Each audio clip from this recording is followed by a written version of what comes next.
Hello friends, welcome back. I am Rajneesh and today in this session we are going to understand the fundamentals of global file system before we start with the lab on it. So till now what environment has been created by us? We have configured a SAN, a LUN has been exported which is imported by the two nodes. These two nodes are importing the LUN using multipathing and we have formatted the shared file system with ext4 file system. But the drawback of ext4 file system is that it can be mounted only at a one node at any instance of time. You cannot mount the same file system in more than one nodes. That is the reason global file system came into picture. Global file system has a facility that it can maintain multiple journals. It can distribute metadata across the nodes of a cluster. Global file system understands the cluster and it makes use of glocks, and glocks at the backend makes use of distributed lock management to manage the locks. So what happens in case we are using global file system or GFS? We can have multiple nodes in a cluster. For example, we have 5 nodes in a cluster. We can mount the same shared global file system in all the 5 nodes, and we can write on that file system from any of the nodes. So this is basically the feature that global file system provides us, which is not provided by any extended file system, because they are meant to be used on a single node or single server only. Okay, coming on to the features of global file system, this is POSIX compliant, which says portable operating system for Unix. So it provides us the necessary parameters that are required by a file system. That is it supports case sensitive names. It supports or provides us the modified, changed, and access timestamp for a particular file and folder. It provides support for hard link. It provides us the permissions for user, groups, and others. It provides us extended ACLs, CHATTR. You can add journaling. Actually, that's not required for a file system to become a POSIX compliant. So these are the features that global file system provides. Okay. Secondly, it's a cluster aware file system. In case we have multiple nodes in a cluster, all the nodes, the metadata for the global file system is distributed between them. The lock is taken by a node, means all the other nodes are aware of that lock. And the main thing, multiple nodes can write to the same file system at the same time. Volume management is done by using CLVM. It allows simultaneous read write on the SAN. Make sure that if we are installing a global file system or we are using global file system on the clustered nodes, that should be exported by a LUN, or that should be a shared file system or a shared block device.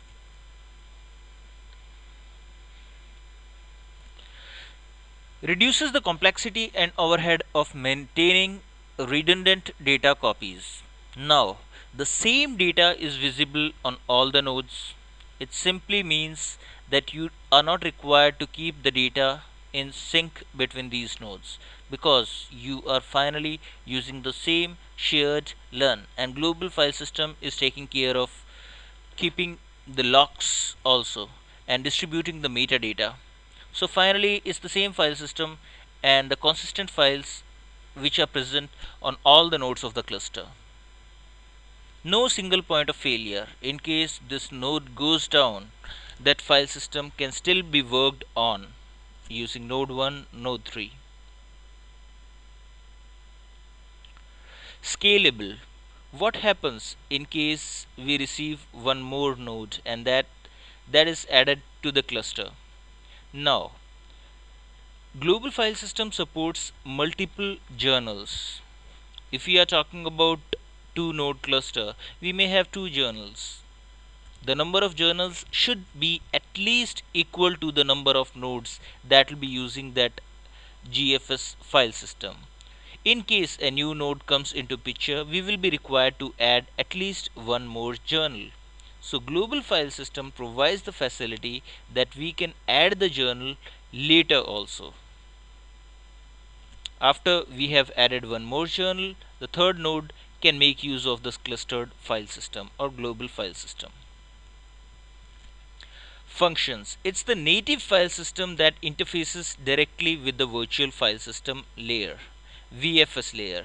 VFS layer is actually a layer that is present over the Linux kernel and that sends the same set of function or system calls to the kernel. So kernel doesn't need to know the details about that particular file system, how that is to be accessed. So VFS takes care of all the translations and finally it sends the same set of function calls to the kernel. Cluster file system having so GFS2 is a clustered file system that is having distributed metadata and multiple journals for optimal performance of the cluster. Volume management is managed through CLVM. CLVMD must be running. Additionally, it supports quota on user and group basing. It allows growing of the file system. If we are talking about LVM, in future we may be required to increase the size of that logical volume. So increasing the size of logical volume actually increases the size of the block device. But the second question is something like resize 2fs, which actually resizes your file system. So GFS has a command GFS grow or GFS2 grow that grows the file system so that the complete block device with the expanded size will be used. For example, we grow an LVM from 10 GB to 20 gig, then we have to run GFS to grow so that the file system makes entire use of 20 gigs. It supports direct IO, which simply means the application can directly interact with the file system. Data journaling. By default, if you talk about the kind of journaling that is happening, whether it's ordered or whether it's write back, it's only the metadata that is journaled and not the actual data.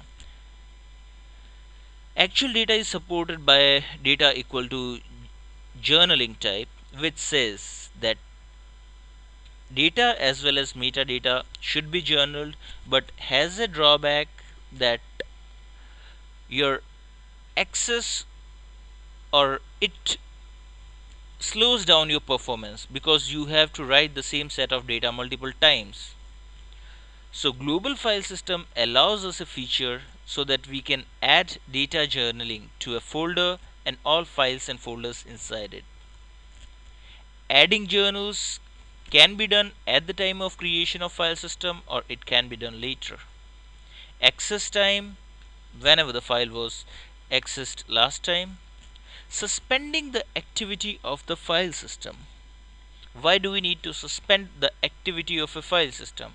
For example, if we want to take a consistent backup of a file system at any instance of time, what we can do is we can freeze down a file system at an instance of time where no more writes are going to happen to the file system and it freezes the activity of that.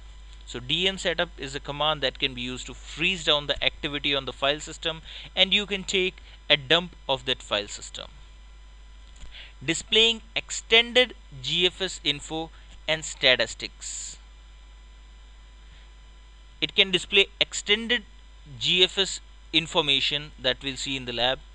And statistics, it supports repairing of the file system. So this happens with any of the file system. In case there is some issue with the file system, or there is some kind of inconsistency seen in the file system, it should be repairable. There should be some kind of command like fsck or fsck.gfs2 that should be able to repair the file system in case there is still any kind of inconsistency. What is journaling? Suppose you want to modify some data in a file. Okay, let's understand the complete theory first, then we'll go to the diagram. So, modifications in the file system are sequentially written to the journal. So, there is a kind of circular logs that run, or actually journal file is a kind of circular logs which keep tracks of which are the modifications that you are doing on the file system. Set of operations that perform a specific task is known as transaction. Transaction, for example, let's give a very simple example. If I have to copy a file from name A to name B, or I have to move a file from A to B, copying a file means a new inode will be created and all the data will be created. So what happens in case only the inode is copied? A new inode is created and nothing else happens, and you are just powered down due to power disconnectivity. The server crashes and it reboots. So you could be in a situation when you have a new inode which is present, but you don't have any data block assigned to it. So it could lead to some kind of inconsistency. So journaling says, or atomic transaction says, either the file is copied completely and then the transaction is marked as completed, or nothing should happen. We should have only file A, file B should not be present at all. Either the transaction should happen or the transaction should not happen at all, but it should not be halfway in any case. To This is known as transaction or atomic transaction. Either it happens completely or doesn't happens at all. So how does journal understands that the transaction is completed or not? Journal is actually some space on your file system that keeps a track of the number of steps involved in a particular transaction. For example, we could have first transaction which says step 1, step 2, step 3, and after that your transaction is completed and it says commit. It means that your transaction number 1 or transaction X is completed, and now the thing is to be done is to sync the details with the file system. Now just before commit, it makes sure that your data blocks are also copied to the file system. Now what happens in case after the commit, okay, you have marked it as commit, but your data may still not be present on the file system. There could be fsync or the sync that has not happened, and you have some data which is still present in the buffers. Now in case the system crashes and the file system is not updated, so after the system boots, it will take a look into the journal and it will say, yes, 1 was completed, it's fine, not required to be done again. 2 was completed, fine. 3 was completed, fine. And here was a commit at the end. So in case 2 or 3 or 3 or any of these steps was not completed, this will be completed after the system is rebooting and file system check is running. because it knows that the commit is there, means the atomic transaction was completed, whether it was flushed back to the file system or not, but the transaction was completed. Let's talk about the second transaction. The second transaction doesn't have commit at the end, which says that this transaction is not completed. So in case it says one was done, so at the time of FSCK, the first transaction or first action that was done will be rolled back, just to prevent the file system, or just to keep the file system in consistent state. Okay, so once a transaction is written to the journal, it is considered as committed, and the system call modifying the file system can return to the user process, allowing you to continue execution. So it's the same thing.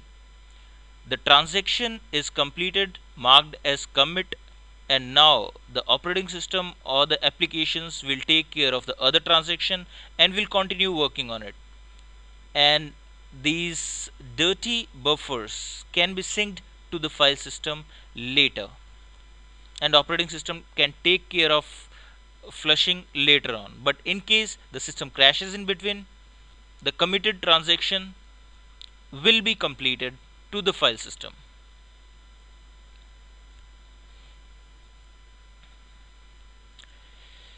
Okay, so the system call modifying the file system can return to the user process, allowing it to continue execution.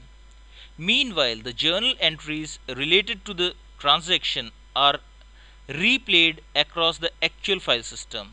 So after the system call has returned, it will write the details to the file system, and in case the file system is or the light goes off, system crashes in between, it knows that these are the actions which I have to replay.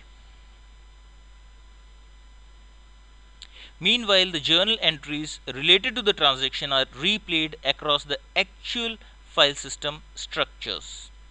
As the changes are made, the pointer is updated to indicate which actions have completed and which are still incomplete. So at the time it's flushing the details to the file system, it knows, yes, I have flushed 1, I have flushed 2. In case 3 is not flushed, after the reboot, file system will run and it will see commit is there, it will run the third one.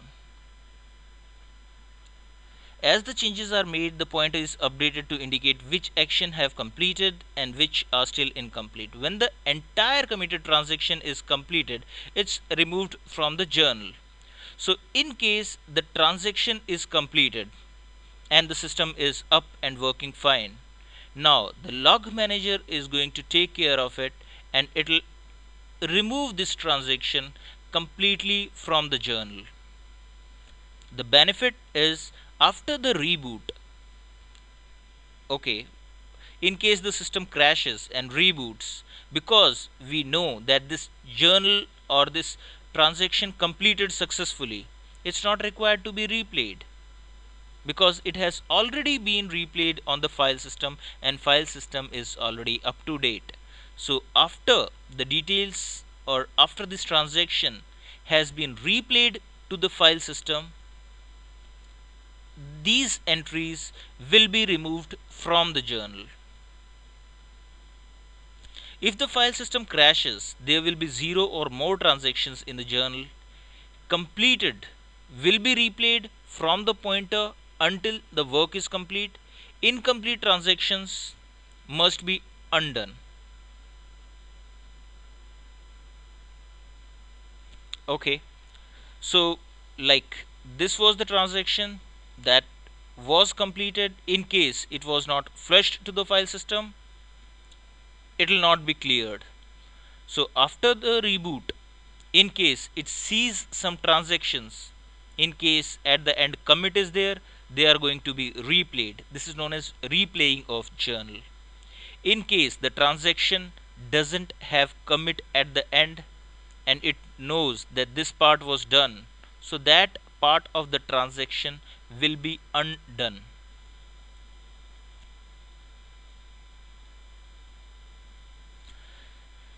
Now, if we talk about the locking mechanism of the global file system, it's GLock. GLock is actually a data structure that brings together the distributed lock management and caching into a single state machine. If we talk about multiple nodes in a cluster, that may work on some blocks. For example, we talk about a particular file that we have copied in the RAM, because in case node 1 is working on file 1, it is going to copy it to its buffers in its RAM and will continue working on it. It has a copy of it. Now, if node 2 also tries to open the file from the file system directly, it's going to be slow, so it also keeps a copy in its own cache. Now, what happens in case there is no good locking mechanism between them? This file is written by node 1 and it may have different data, because the data is presently present in the cache of node 1. After the sync is done, it updates the file system, but node 2 already has the same file with the old data in its cache, and in case it writes to the file system, there is again going to be inconsistency. So glocks take care of these kind of inconsistencies. In case I am receiving a lock for a particular file, all the nodes in the cluster are notified that a lock has been taken corresponding to that file. This lock could be shared lock or it could be exclusive lock. In case this lock is shared one, I can copy the files to my RAM or in my cache and I can work on it. Node 2 can also take a copy of it and continue working on it. Why do we need to copy it to our RAM in cache? To make it fast. In case I want a shared or exclusive lock on a file, I'll request it from request a glock for that file. In case some other node is making use of the file, whether in exclusive mode or in shared mode, that node will be notified. In case that node is done with its task, it will release the lock for it. Releasing of the lock simply means you are going to flush all the cached data into the file system. So there should be no dirty things inside the cache. In case node 2 has updated some data about the same file for which node 1 is requesting lock, it should be flushed there. And after the node has been released for it, node 1 will get a lock for it and it can work on it. As this is an exclusive lock, no other node should be able to work on it to keep the access to the consistent data. Each glock has 1:1 relationship with a single distributed lock management lock, DLM lock. It provides caching for lock state so that repetitive operations carried out from a single node of a file system do not have to repeatedly call distributed lock management. So it actually provides the caching for that lock state, and your cached data needs to be consistent across all nodes in that cluster. Okay, before we plan to set up a global file system, we need to know some details. First is determine how many global file systems do we need to create initially, a unique name for each file system. Okay, whenever we are planning to create or whenever we are creating a global file system, we need to provide it a particular name. Whenever we are planning to create a global file system, For example, let's talk about a cluster. The same cluster, my cluster is the name. It can have more than one global file systems. For example, you can name it file system 1, file system 2, file system 3, or GFS1, GFS2, GFS3, whatever the names are. But each of the global file systems should have a unique name. Secondly, we need to determine the number of journals for our global file system or GFS. If we are running a 2 node cluster, 2 journals are fine for us, but if you want, you can have more than 2 journals for that file system. If the third node is joining in later phases, yes, we can add the journal later to the global file system. Determine which nodes in Red Hat cluster suite will mount the global file system. We need to identify which nodes in the cluster suite will be mounting the file system. If you are using GNBD, GNBD is actually Global Network Block Device, an easy alternative in which you don't want any kind of sand to be created. So it's not actually you are not required to understand it because it's not used anywhere. So what actually happens is one node exports it and other imports the global network block device. It determines how many GNBD server nodes are needed, determine the storage device and the partition to be used for creating logical volumes in the file system. Now, coming on to the node locking. Each node has its own page cache that we were talking about. Glock maintains integrity of cache between the nodes.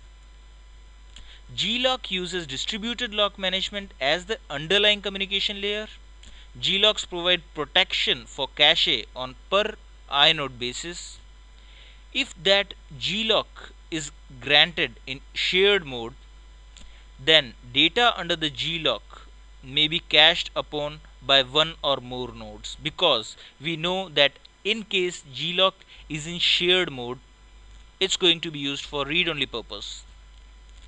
If the glock is granted in exclusive mode, means he is going to write something to it, then only a single node may cache the data under the glock.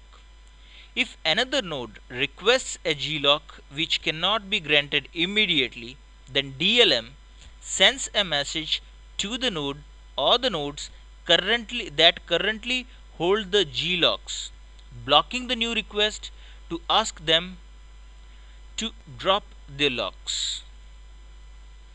So it sends a message to the node or the nodes which are presently having this lock to release the lock and to flush whatever data they have in their page cache.